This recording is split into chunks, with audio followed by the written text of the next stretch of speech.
to get into the reconstruction, reparations, and reclamation Yes, of African Americans. Thank you, Dr. Haney, and I'm delighted to be back. And as I was saying first, I must acknowledge the president of the country, President Donald J. Trump, as well as the governor of this state. And I never met either one of them, but this morning when I left my apartment, there was a young man at the door down in the hall, and he was knocking on the door, and the man come out, and he said, you on time. And what was so intriguing about it, he worked with the Lee Company. He was a plumber. So we got on the elevator together, and I discovered those things about him. I let him know I was a plumber, too, coming from a plumbing background. But I'm saying all that to say, I've met this governor through his work and how he's named in the country, in this state, in this kind of thing, how he's recognized, and I appreciate all of that.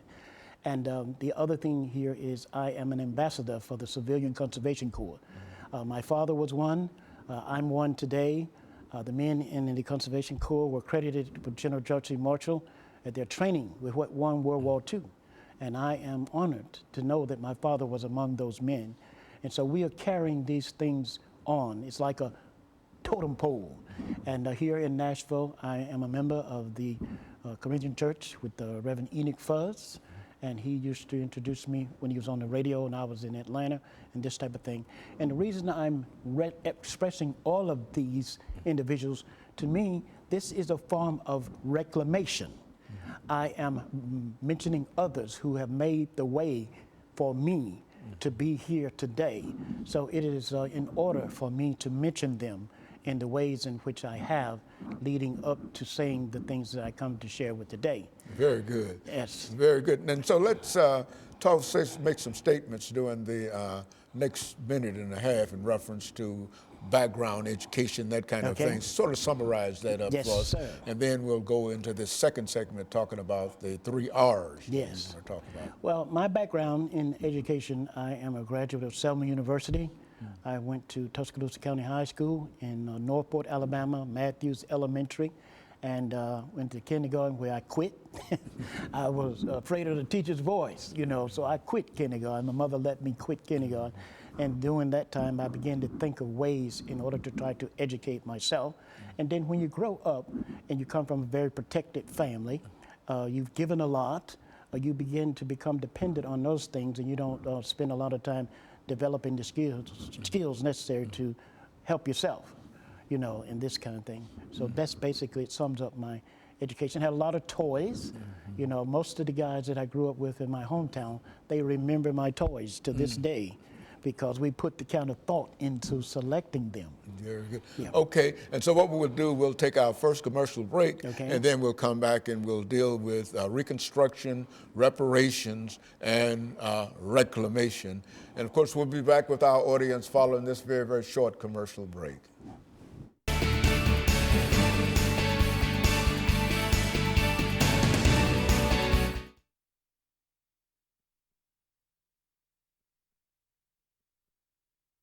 It's 8 minutes, okay. And so what we want to do is to talk about Reconstruction, the Reconstruction period in American history. Yes. And reclamation, reparations, pay us. And then finally, your idea of reclamation. Okay. Okay. Okay.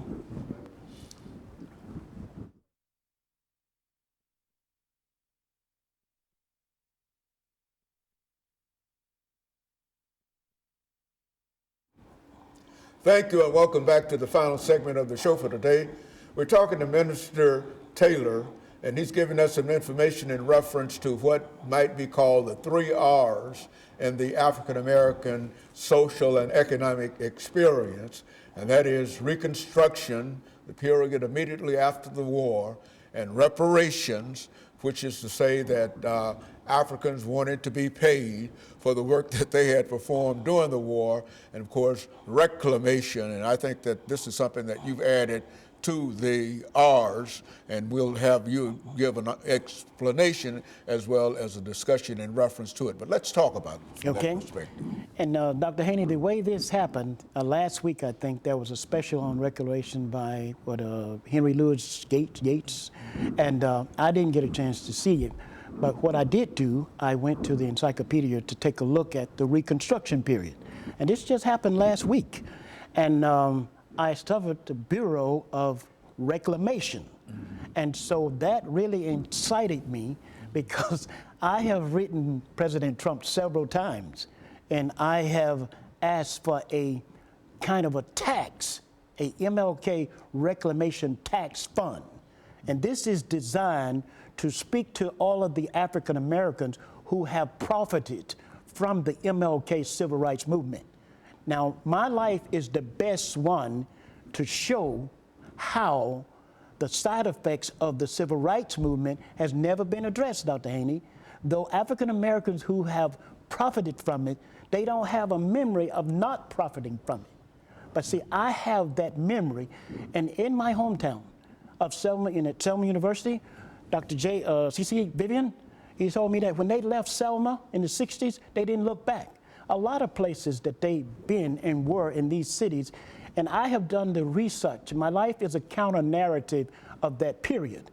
And it's the best life, I believe, to break down to show how the wealthy blacks who have profited from the Civil Rights Movement should be the ones to contribute to the reclamation fund, tax fund. And see, it's like a domino effect, Dr. Haney. You go back to Reconstruction. And then we had the Civil Rights Movement, then you go back to Reconstruction. But see, the ones who've been in the Civil Rights Movement, they have never taken the time out to see the damage left there. And take, for instance, the book by Eddie Taylor in Chicago called Restoring the Mind of Black America. He explains how when the Malcolm X life came to an end, MLK and the Black Panthers, he explained how their lives were not properly mourned. And it has spiraled down into poverty, lack of education, teenage pregnancy, and all of these things. So I can't look over those things, directly into the Civil Rights era and then going back to Reconstruction, because I think reclamation, and like you take coal out of the ground, you're supposed to put something back in. And as I've said before, I know how to show the African Americans what it is that has been taken out of our community. The music. When they rewrote the old songs of the church, which Du Bois say is the greatest gift that the Negro has given to America. And on the radio in Chicago last Monday on the Mark Wallace show, he expressed that he asked his mother, was she listening to MLK speeches when she was pregnant with him? And she told him that she was. So what am I saying, Dr. Haney? The children who were before the movement and who were in prenatal, they have been preconditioned because his voice is embryonic. It has affected them in that period. So once they are born, they are prepared for Congressman John Lewis to take them into the movement or this kind of thing. So I'm just saying I have to get this out because, see, my father lost everything as a result of the movement. So that's well, now, in a real sense, if you're going to talk about the Reconstruction, yeah, yes, sir. What you have to do is to understand what this did in terms of liberating some 4.5 million Africans from slavery. And so that's important. Yes. And then to recognize that after they are liberated, they are without any kind of resources in a real sense. It was against the law for Africans to own property, to be married, and all of these restrictions. That's right. But Reconstruction allowed Africans to receive the most important thing, and that is what? The 13th Amendment to the Constitution, which gave black folks freedom. Yes. The 14th Amendment to the Constitution, that's right, which also gave Africans the right to vote, to make them human. That's right. So these are what we call the Human Rights Amendments. That's right. And of course the 15th Amendment, which is the right to vote. Yes. Now these were three important things that came to the African population during the period immediately after slavery. That's right. But I think one of the greatest challenges was the idea of repayment. That is, Africans should be paid for the 400 years of slavery that they were they endured. Yes. Now, of course, nobody's talking about coming out and giving everybody $20 an hour for a long period of time. No, which is to say that, you know, and not to make light of it, yes. but what we're saying here is that it is not necessary to talk about any kind of financial compensation in terms of giving everybody $2 or whatever, et cetera. Okay. Yes. But it is important to recognize that because of slavery, there were things that were done that inhibited Africans from making the kind of progress that others were able to make. And that is what people mean for the most part when they talk about reparations, yes, you sir. see, and not any kind of financial thing. Right.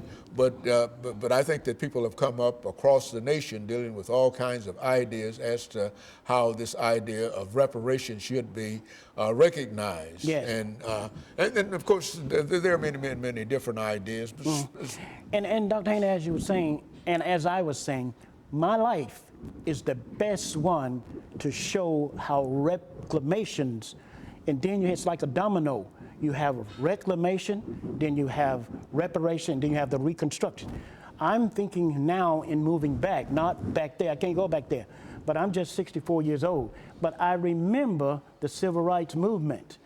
I remember in the 3rd grade when it came to Tuscaloosa, how it disturbed the family in the midst of the development of interpersonal communication. My father worked at Ryco Chemical. My mother was a homemaker. And he had to leave work because one of the sisters was on her way to Stillman College. But the point that we are pointing out here is simply this, that the reclamation takes in account, for example, the National Pirate newspaper said after 50 years, there was something that was going on there that had not been addressed in terms of reclamation. Okay, and so what we'll do, we'll take our first commercial break. Okay. And we'll be back with our audience following this very, very short commercial break.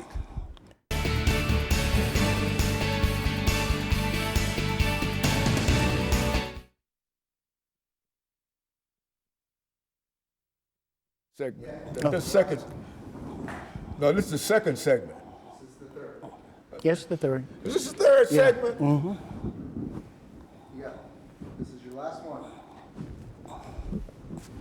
I guess I've been sitting here too long today because I was thinking that this was the end of. Well, he did the talking, most of the talking. But we all. I understand. Well, I had to keep you on the right road. That's right, and you're the historian. Well, I had to keep you on the right road. That's right. Okay, so what?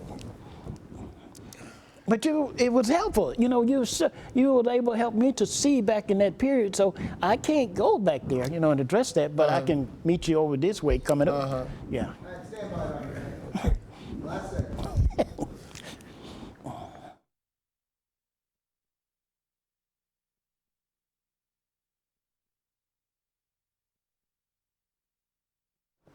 Thank you and welcome back to the final segment of the show for today. We're talking to Minister Taylor, and the topic is the 3 R's of the African American experience following the Civil War.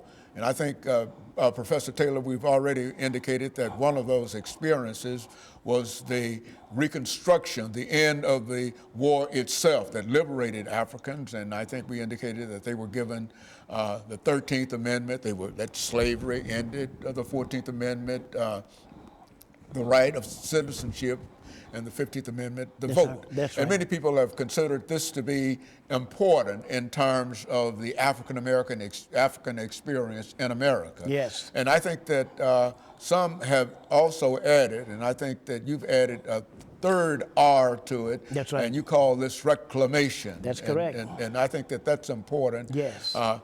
So we'll give you an opportunity now to evaluate that. Okay. And Dr. Haney, in reference to reclamation, see, learning to protest and march and all these things, that affected the interpersonal communications in the African American community across the board. And in Selma, when the Civil Rights Movement left Selma, Dr. L. Wilkins, PhD, wrote that it left a schism, a lack of spiritualness, a moral decay, and a confusion that affected the families, the schools, and the churches.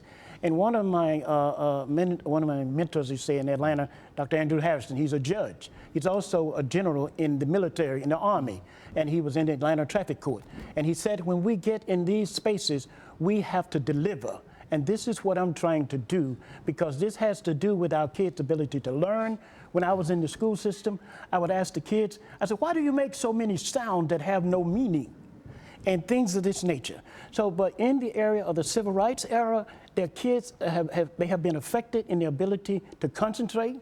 And these things they have not been able to put into words. And when the civil rights movement left Selma, Dr. Turner J.L. Chestnut, Auntie said it took the kids a whole year to learn how to concentrate in the classroom again. Now, in a real sense, Minister Taylor, the idea of reclamation, as you're explaining it Yes. now, talk about it within the terms of how it fits into the idea of reconstruction, reparations, and reclamation. That's right, okay. Reclaim, what are Africans trying to reclaim? Okay, right now, English is like our second language. Most of us think of Swahili or something like that. But right now, we're just trying to learn how to talk and say what we need to talk about that's happening now. And you got all these recordings in black radio. They don't do nothing but play music. You know, I have been trying to get several of them to take 2 or 3 minutes out to explain to the kids encoding, decoding, giving feedback. And when a person is interference prone, they don't even take out the time to do that. You take right now at the Sunday School Publishing Board, the director there of the Sunday School Publishing Board, he's in my debt for $865. We're trying to keep Dr. J. Robert Bradley's legacy alive. His name is in granite down there on the court of 3 stars. The CCC there is also, those are some old men, and it's about maybe 50 of them that is left. The insensitivity of the grandchildren of MLK, these civil rights babies, they are destroying our country. And so this is about the country today for me. That's, I think that's a point of view. Yes. But in terms of reclamation, yes, sir. you see, that is, and I thought that your idea was that this is to what? Reclaim. It is to start here. The letters that I'm receiving from the president, it's making mentions of restoring the rule of law, and also the restoring the spirit of our nation. Dr. Bradley is the best singer, one of the best singers when it comes to that. He was the favorite singer of MLK. And then you have the restoring the rule of law. And I've even asked the president to use my family to help restore the rule of law in America. Let's talk about your family in reference to that. Okay. Because now, reclamation, when you speak of reclamation, yes. How do you place your family within, I mean, what has your family to reclaim? Well, that's an excellent question there, Dr. Haney. See, I come out of a medical family. I've been to medical school at Emory, Georgia Tech, and Morehouse School of Medicine. I know what the problem is when it comes to communications in the medical profession. All of this is reclamation being reconnected. If you had 2 students who one was medical graduate BA in English and one was BS in biology, and they wanted to go to medical school, they would accept the one with the BA in English. Why? Because the communications in the medical profession is very bad. You also have hearing loss. I work with Mr. David, what's his name? David, I can't think of his name, but he's with the Let My People Hear organization. It has to do with hearing loss. You have so many different things that are affecting us, and that's why. Do you feel that that there's quite a bit of misinformation in reference to what people are receiving, or what? I mean, oftentimes you make statements in reference to that people are not receiving the proper kind of information. What kind of information do you believe that people should receive? Well, one of the main things, and I've heard Bill Cosby say this, that one of the best things that parents can give their children is to see the mother and father, see them talking to each other. I didn't get interpersonal communication skills coming up out of my family. I got them by living in the families of other educators as I was acquiring my education. Dr. Wilson Fallon in Birmingham at the Birmingham Baptist College, he was one who I had the opportunity to live in his home, and he told me whenever I was in Birmingham, I had somewhere to stay. But having the opportunity to just experience that home environment has just been so important. And then you have the interpersonal communication skills. Black radio, they give the impression on the air that they are omniscient, omnipotent, and omnipresent because of the airtime that they have. But most of them are verbally illiterate. I have been put off 8 radio stations. Why? Because they don't want the people to hear this. Down in Tuscaloosa, WQDZ and WJLD, they're the longest running. They've been on the air since about the end of 45, the wall. Now, does that play into anything in reference to reclamation? I mean, how do you reclaim something that has never been in a real sense? That's an excellent question, Mr. Dr. Haney. Both of those radio owners was in Birmingham with the Bull Connor and them dogs. And I tell some people that if you put them radio station in a dog pound down in Birmingham, them dogs will bark all day and they'll howl all night because they think they're still back in civil rights movement. It is those vocals of those radio hosts, it echoes something when they get on the air, that they know how to use it against their own people. And in the reclamation, they also, reconstructing period, they also had law enforcement officers in order to protect the rights of the people. Today, we need someone to help protect blacks of their rights from these wealthy ones. Well, I think that's a point of view. Oh, well, let me give you another angle on it. I come out of a family where Munchausen syndrome by proxy is 90 years old. I've had a cousin to contact the police department here in Nashville and say I was texting the courts and churches in Birmingham, in Alabama, Tuscaloosa, to shoot them up. I don't even know how to text. Now there's been an officer who has started to investigate. That's Munchausen syndrome by proxy. And when I first moved here and what do you call that? Munchausen syndrome by proxy. It's where a person will concoct things around someone else and get others to believe it, and it's not true. And when I first moved here and met Chief Anderson, I asked him had he ever dealt with it, and he said yes. And that made me... Well, he understood exactly what you were talking about. Yes, and that made me comfortable because I've been mentored by the same FBI agent that trained his officers. He mentored me in Atlanta because of the family that I come out of, and my sister, who went to Tennessee State University, named Loretta Johnson, she was on probation as a nurse in Atlanta. She was doing things as a nurse she was not supposed to be doing. So all of these things have got to be brought out. And she was one who was so in love with MLK that she manipulated the family. Well, see, the thing about it, I think that you mentioned MLK. Yes. Oftentimes in reference to this. Yeah, I do. Because I have chronicled how my life is a counter-narrative of his. And when Dr. Baldwin was here... When you say that your life is a counter-narrative of the life of Dr. MLK. Yes. Explain what that means. Of course, I don't think we have time. I think we'll have to have. I didn't want to take long. About 17 seconds. I could do it. No, don't try to do it in 17 seconds. Let me do it, Dr. Haney. It's important. And of course, we're going to have to end. Okay. And of course, we're going to thank our audience. And of course, let me encourage you to tune in again next week for another informative edition of Comments. Thank you and good morning.